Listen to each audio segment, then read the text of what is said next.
of you know that my brother is my best friend. He's back in North Carolina. He's 16, just got his license. Oh, dear Lord. But he recently sent me a Facebook bumper sticker, because we're addicted.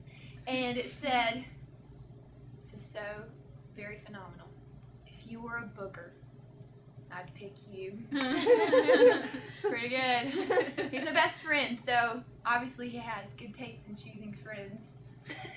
Yeah. But sometimes we screw up on that, I feel like.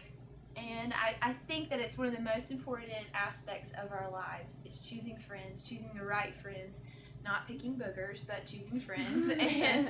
And I think that if we were to talk about it today, that we would probably experience a lot of the same issues. So what do we face when choosing friends? How do we choose friends? What makes a good friend?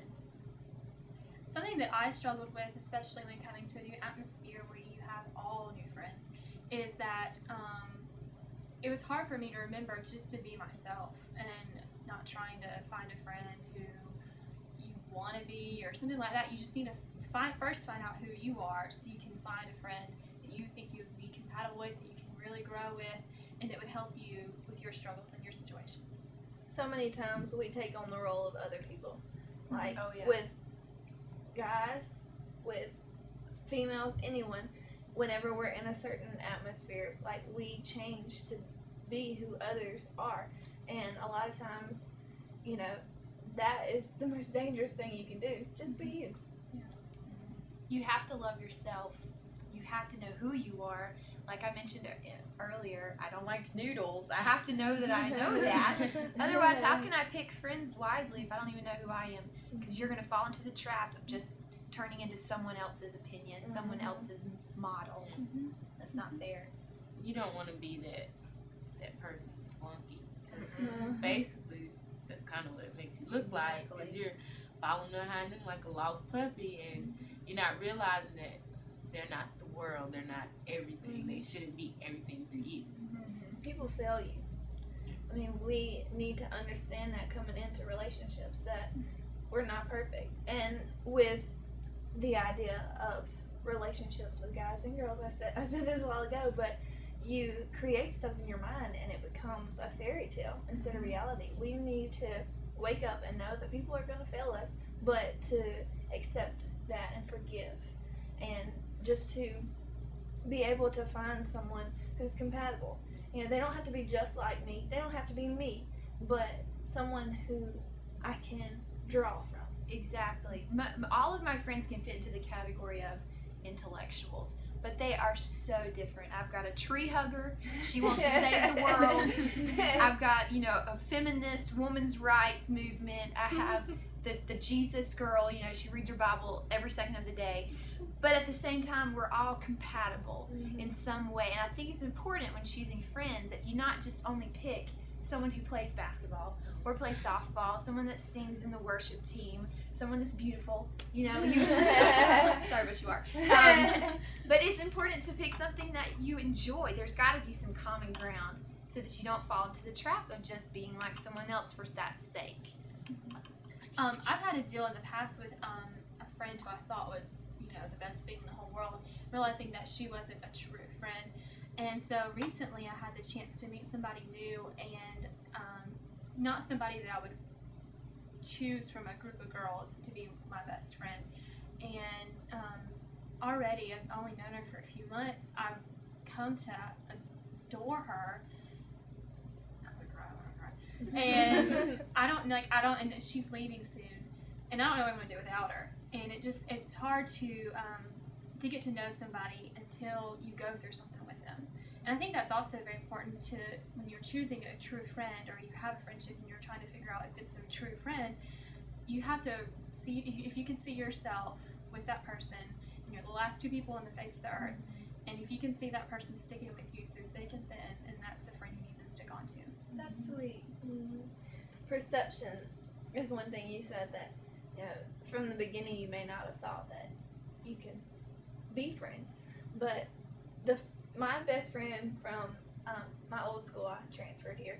My best friend from my old school, the first time I saw him, it was a male too. First time I saw him, I didn't like him just because of his air. I was like, likes himself too much. Oh, Lord. And then it was like I got to know him. I was like, he's not so bad. And then I was his best friend. So And perception is big. You know, don't judge a book by its cover. Exactly. And so many times we are so quick to, I want a best friend. I need a best friend. I want a best friend. You'll be I my need a best friend. Yeah. This week you're my best friend. And you'll be my best friend. And then we'll Nothing just in be common. best friends. And when I first came to college, you know, in high school, I had one best friend, and I've always been one of those people that's like one best friend. I've never had a best friend over here and a best friend over there. Like that person has been my best friend. And I guess when we went to different school, it kind of like, okay, we're kind of drifted apart. We kind of figure out things that, okay, so maybe we're not that much alike, and we don't have that much in common. And trying to just be like, okay, I need a new best friend now. I'm at a different school, a different atmosphere. I need a best friend. But when I met my recent best friend, like I looked at her and I knew, like, okay, yeah, this is gonna be, you know, a person that I can go to, and a person that I can talk to, and that I feel comfortable around, and that's with me whether I make the worst decision and then make a good decision and then go right back to the worst decision. I know she's gonna be there. God always brings those people into your lives, and usually you don't expect it. But He always shows up with just the right person at just the right time. It makes my day thinking about my friends. I like this. You mentioned something earlier about being a friends with a guy. Can girls and guys be friends? My friends, definitely. I've had a lot of guy friends, guys that I've known since kindergarten. We still talk like on a regular basis, and never, had, to my knowledge, have we been romantically connected or even looked at each other. It was always, Because they have cooties. yeah, boys are girls, and they were always just like the brother sister type deal. Yeah. It was just, this is my brother. I could never look at him as my dream guy. Like, Yeah. you know. I am friends with more males than I am females. So, yes and no. Because for the most part, all the guy friends that I've had have either confessed their love for me or I have had a thing for them. Yep. So it comes to a point where it has been that way for me. There are some guys that it hasn't been that way, but for the most part, the ones that I'm closest to, they end up going, oh no. Yeah. How did I get to this point? It's like Yep. one day you wake up and you're like, okay. You have to be This is- cautious Mhm. when you're You friends really with a do. guy. Yep. You have to have your guard up all the Definitely. time. Because you don't have to deal with that with girls. And I was so comfortable with my friends that it wasn't like I saw them as male, female. It wasn't like Right. that. But at the same time, it was like I woke up one day and I was like, what went wrong? Where did I go wrong? And it's so easy to place girls in a category as, you know, most girls, they're sneaky and they're competitive and they're so catty. And, you know, I'm not the type, my personality is like, okay, you can back away from me now. I don't want to be your friend. I know what type of person you are. But to have, like, even if you have two female friends, that's, like, always important to me because those are people that's going to relate to you the most. Like, you may have a male friend, but he'll never understand what it's like to have your first period, have your first crush really on a guy. Like, you need a good female Need friend. a girl. You need a good female friend. There are certain things that you need accountability. And guys, it's not necessarily healthy all the time to have just guys. Because you get emotionally You attached. do. You do. And as females, we know this already. Yep. That's our weakness.